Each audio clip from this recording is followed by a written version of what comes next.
Assalamualaikum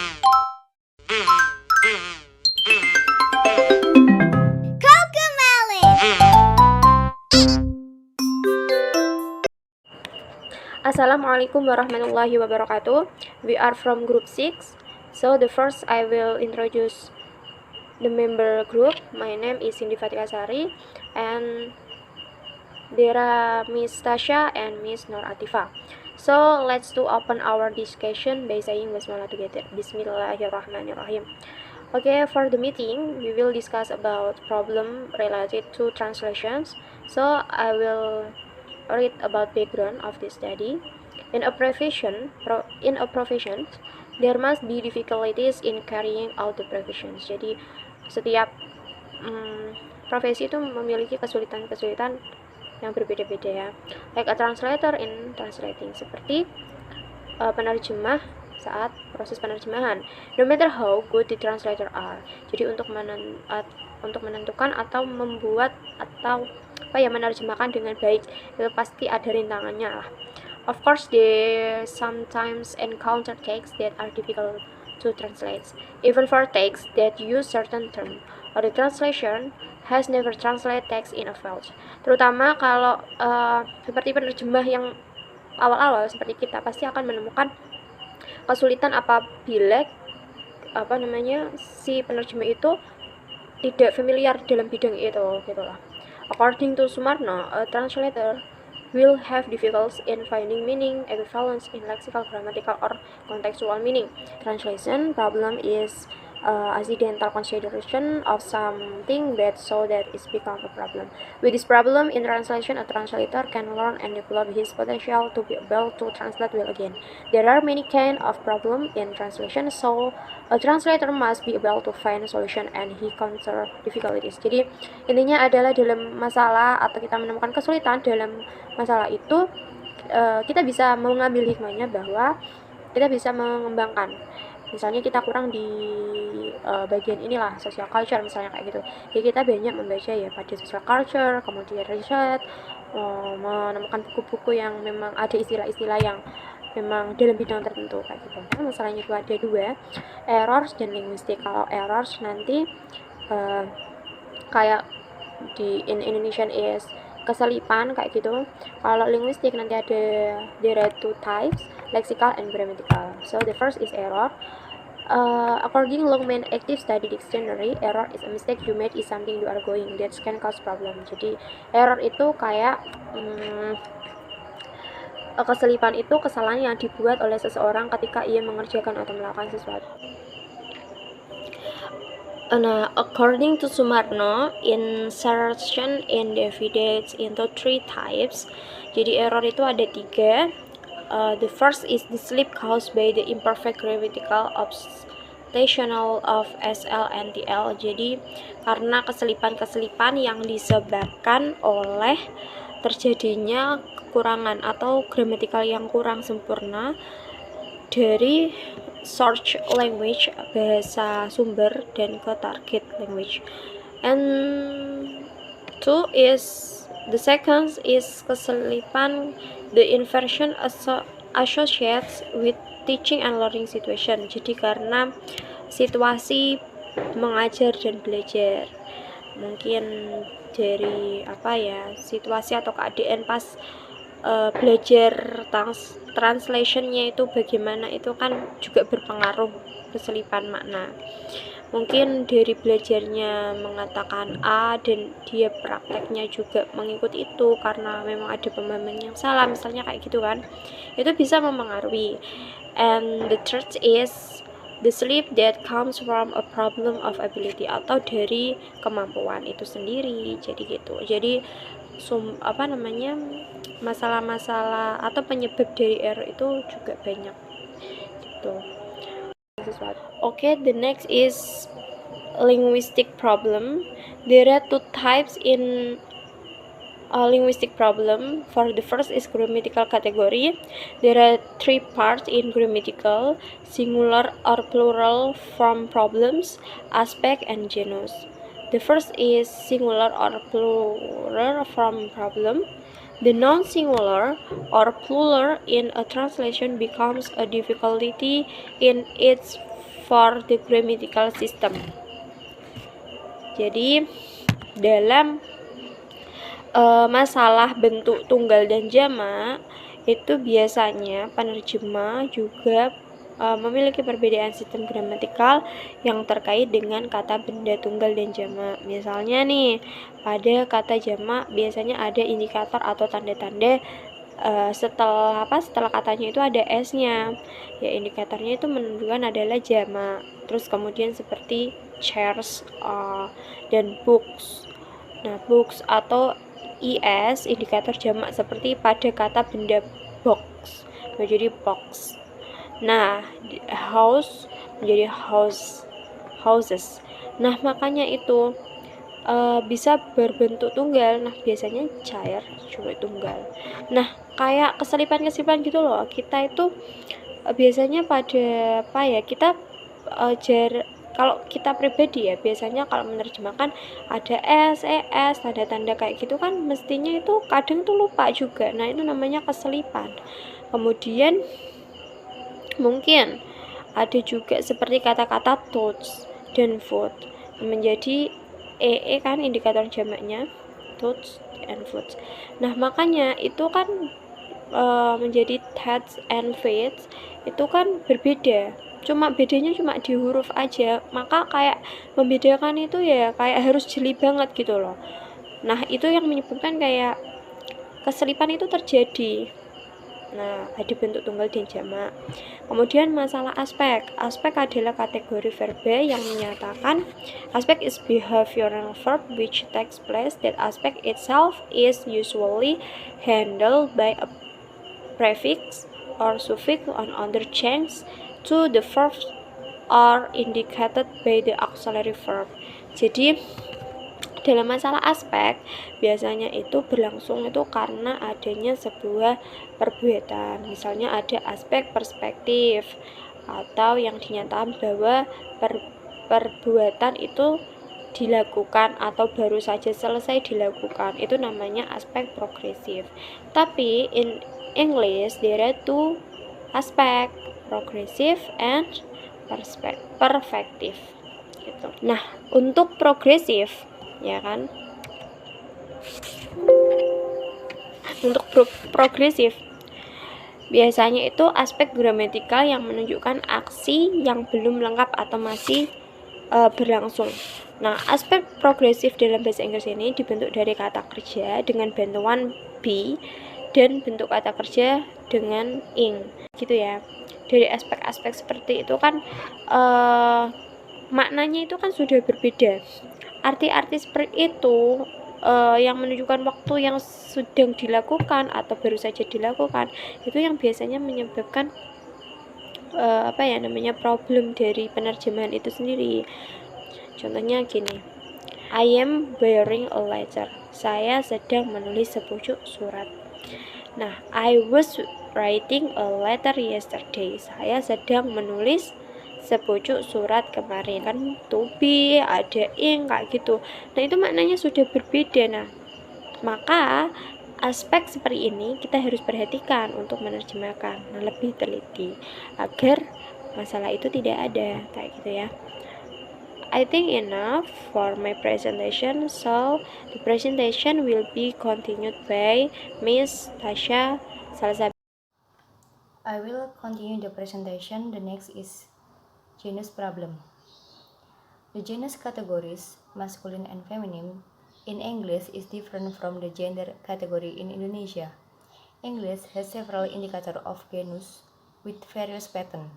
For example, hero, heroine menjadi pahlawan pria dan pahlawan wanita. Aviator, aviatrik menjadi pilot pria, pilot wanita. Tiger, tigress menjadi harimau jantan dan harimau betina. Billy goat and nanny goat menjadi kambing jantan dan kambing betina. Jackass and Jenny ass menjadi keledai jantan dan keledai betina. Buck rabbit and Doe rabbit menjadi kelinci jantan dan kelinci betina. He bear and she bear menjadi beruang jantan dan beruang betina. Tomcat and tabby cat menjadi kucing jantan dan kucing betina. The next is lexical category. translation problem related to lexical categories concern multiple meaning, differential and non-differential, and semantic field. The first is various meaning. English and Indonesia have different polysemous meaning. Sometimes make it difficult for translator to choose the right word.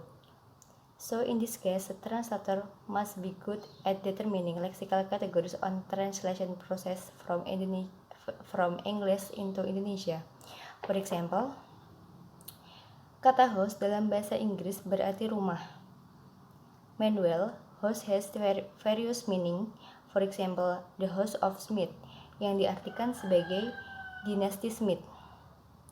Begitu pula dalam bahasa Indonesia, kata rumah itu tidak selalu tentang tempat tinggal, namun rumah dapat diartikan sebagai rumah sakit atau hospital, rumah makan, restoran. Next, differential and non-differential. Non-differential is a word which has a broader meaning. For example, rice bisa diartikan sebagai padi, beras, atau nasi. Every day we eat rice. Setiap hari kita makan nasi. Another example. Yesterday I bought rice in the grocery shop. Kemarin aku membeli beras di toko kelontong. On the other hand, differential is a word which has another meaning. For example, the legs of chair, kaki-kaki kursi. The foot of a mountain, kaki gunung. The word leg and foot have a narrow meaning. The meaning that the two words are already in a specific category of word or have a narrow meaning. The next presentation will be presented by Miss Atifa. Time is yours. I will continue presentation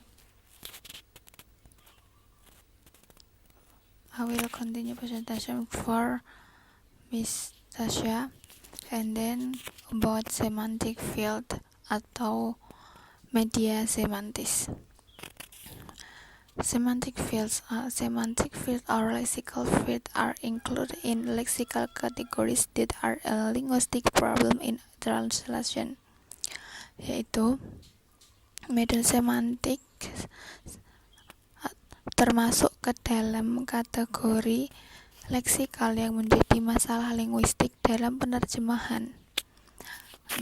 Rehertz 1992 defines that the semantics field is organization of related words in an interconnected system. Page 211. For example, the words in the kinship group, such as father, mother, brother, sister, uncle, and aunt, belongs the semantic fields because the relevant characteristic states hereditary relationship or family members. Nah, Rehertz tahun 1992 memberi batasan bahwa medan semantis adalah pengorganisasian kata yang saling berkaitan dalam sebuah sistem yang saling berhubungan. Contohnya, kata-kata dalam kelompok kinship atau kekerabatan seperti father, mother, brother, sister, uncle, and auntie termasuk ke dalam medan semantis karena ciri-ciri relevan menyatakan hubungan keturunan atau anggota keluarga. And then stylistic problems in translation atau masalah-masalah stilistik dalam penerjemahan. According to KBBI 2005, a speech is something that a said speech, utterance, stories, and so on. In linguistic terms, that speech known as utterance speech is a word or series spoken word. At the simplest level, word speech when someone touches a hot object. They carries is said through speech even though the speech is not intended to communicate meaning to the interlocutor. Menurut KBBI 2005, speech adalah sesuatu yang dituturkan, ucapan, ujaran atau cerita, dan sebagainya. Istilah linguistik tuturan itu dikenal dengan istilah utterance. Tuturan adalah sebuah kata atau sederetan kata yang diucapkan pada tingkatan yang paling sederhana. Ucapan kata "oh" ketika seorang menyentuh sebuah benda yang panas. "Oh" sudah dapat dikatakan sebuah tuturan, walaupun tuturan tersebut tidak dimaksudkan untuk mengkomunikasikan makna kepada lawan bicara. Nah, ada macam-macam dari speech ini. Yang pertama, a word atau satu kata. Same example, have you done your homework? Yeah. Nah, artinya, apakah kamu sudah mengerjakan PR-mu? Ya. Nah, yang dimaksud tuturan biasa ini yaitu percakapan biasa antara antara dua orang atau lebih. Ya, itu sudah termasuk tuturan. Dan yang kedua, one sentence atau satu kalimat. Yaitu example, what's the time? It's 5:30. Pukul berapa sekarang? Pukul 5:30. Nah, pukul 5:30 ini yaitu jawaban dari satu kalimat itu yang disebut dengan speech atau tuturan itu. Dan yang tiga, more than one sentence atau lebih dari satu kalimat. Contohnya, look, I'm really fed up. I've told you several times to wash your hand before a meal. Why don't you do as you're told? But mom, listen. Nah, di sini yang ketiga itu ada di dalam idiomatis, mengandung unsur idiom, yaitu I'm really fed up, yang artinya saya sudah muak. To be fed up termasuk ke dalam logat modern atau slang yang terkadang bernada kasar. Tuturan idiomatis to be fed up itu sendiri dapat bermakna mual, muak, dan bosan. Nah, akan tetapi but actually the word look itself can mean idiomatic, that is, coba perhatikan, or begini, not, lihatlah. So that if speech the third is translated, it will be. Nah, akan tetapi sebenarnya kata look itu sendiri bermakna idiomatis, yaitu coba perhatikan atau begini, bukan lihatlah. Sehingga jika tuturan yang ketiga tersebut diterjemahkan, maka akan menjadi coba perhatikan, aku sudah muak, sudah aku katakan berapa kali kamu mau mencuci tangan sebelum makan. Mengapa kamu tidak menurut? Tapi Bu, dengarlah. But mom, listen.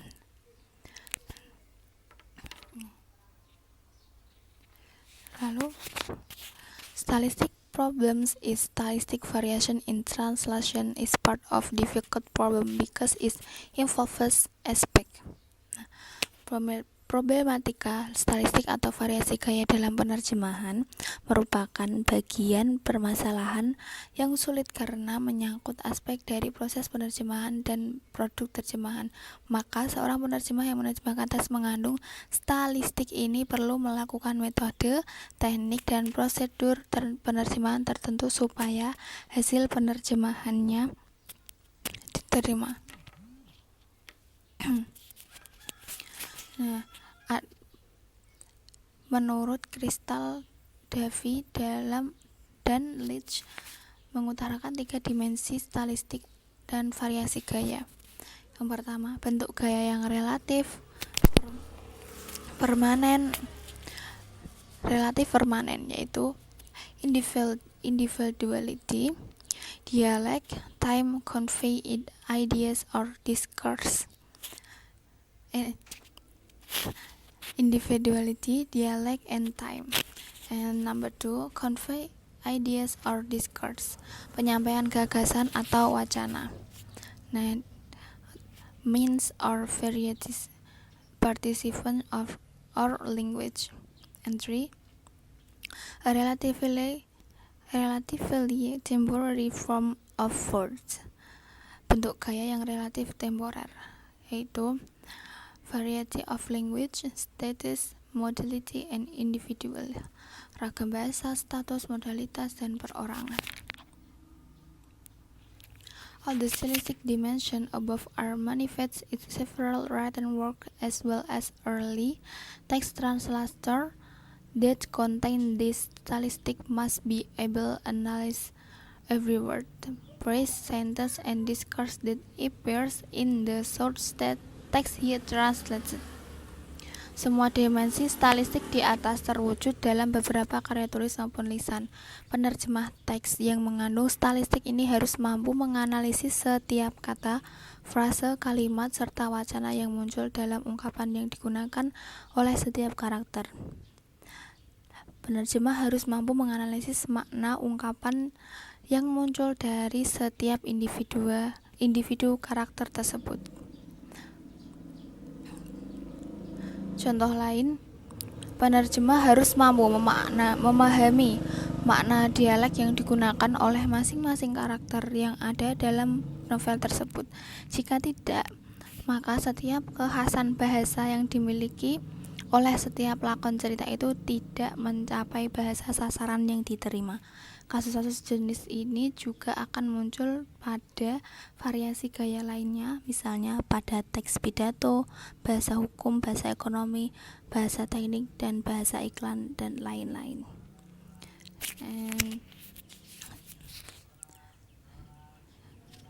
And thank you for watching.